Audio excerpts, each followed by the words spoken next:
Chapter 3. Present as a Pigeon. If you're depressed, you are living in the past. If you're anxious, you're living in the future. If you are at peace, you are living in the present. Lao Tzu, ancient Chinese philosopher, founder of Taoism, could have been one guy or a mythical compilation of many. Nobody really knows for sure.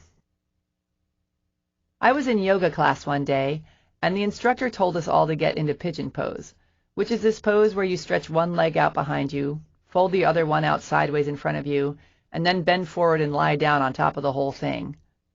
It's fine if you're a pigeon, but it's one of the poses I dread most because my hips don't move that way, it hurts, and I'm always scared I'm going to get stuck. But even though my body has requested otherwise, I'm in class, and I'm going for it, and I'm determined to relax into it, even though I'm really just silently begging the dude to tell us to change into a different pose, which he doesn't do because he's too busy talking. He's blabbing on and on and on about our connection to the universe and our breath and the path to true enlightenment, and holy fucking shit, dude, will you hurry up? I think I'm going to rip something. I really do. Oh my God, I think I'm actually stuck. How am I going to get out of this pose? He's going to have to come over here and lift me out of it because I really, truly am stuck, and then whoosh. I breathe into it. I shut off the relentless yammering in my brain, get quiet, and surrender. I feel my body shift and go deeper into the pose than it's ever gone before. The pain is gone. The panic is gone. I am one with the universe. But then I realize that I really do think I'm stuck. And seriously, what the hell, dude? Are you going to talk all night? We've been in this freaking pose for 5 minutes for real. And by the way, my knee just got all hot. And you really are not going to shut up, even though I keep thinking you finally are. But then you keep going, and then whoosh. I reconnect. I'm back in the zone. I melt deeply into this pose and feel such bliss and true connection to something much larger than myself. This flip-flopping between freaking out in our heads and breathing into the now is basically how most of us go through life. Instead of worrying about the possibility of dislocating a hip, the future, or about how bad I was at this pose, the past, I could have luxuriated in the magnificence available to me in the moment.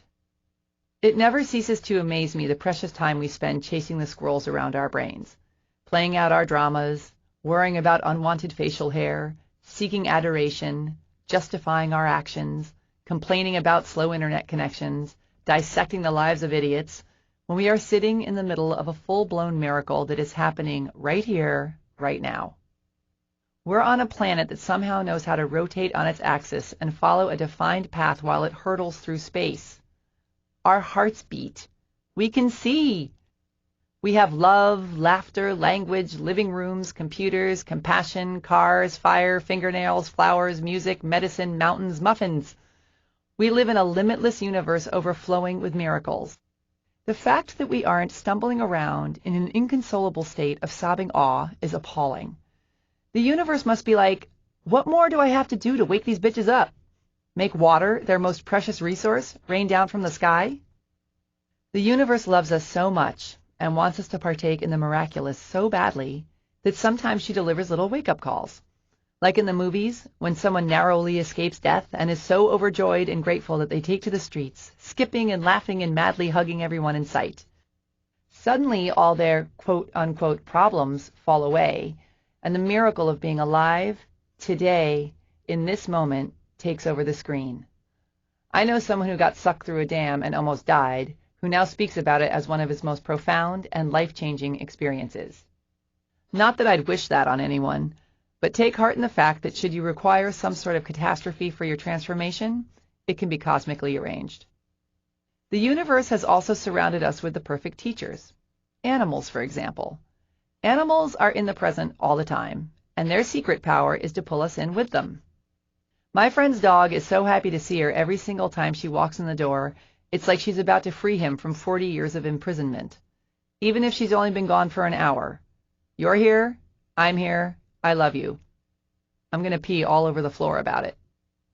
Little kids are also excellent guides. Kids get so wrapped up in the joy of drawing or pretending or discovering that they'd rarely eat or bathe or sleep if we didn't make them. They're constantly creating in a state of free-flowing, concentrated bliss.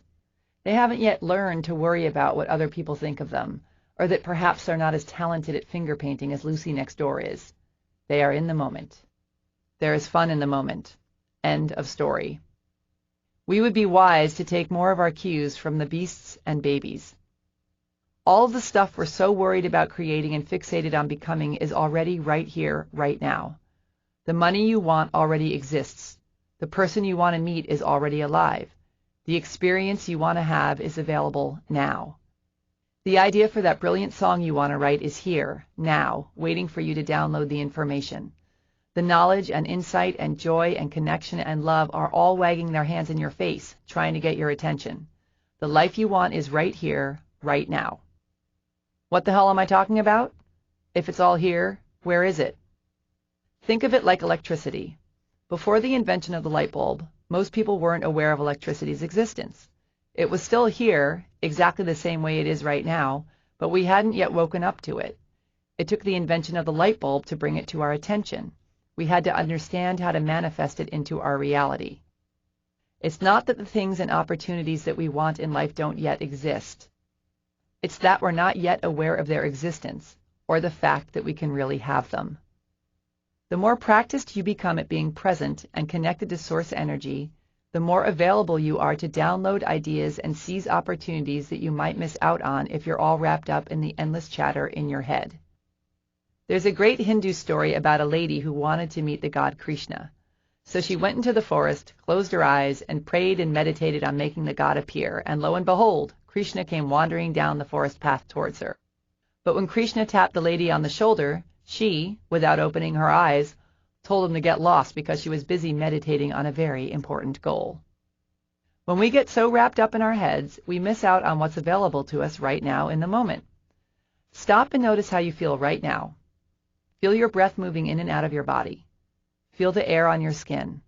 Feel your heart beating, your eyes seeing, your ears hearing. Notice the energy inside and outside of you buzzing. Shut off your thoughts and feel your connection to Source. Breathe. Even if you've got bone-chilling credit card debts or you haven't spoken to your mother in 6 years, right now, in this moment, you can find peace and joy in that which simply is. As adults with responsibilities like bodies to care for and mortgages to pay, there's some value in taking a side trip away from the present moment every once in a while.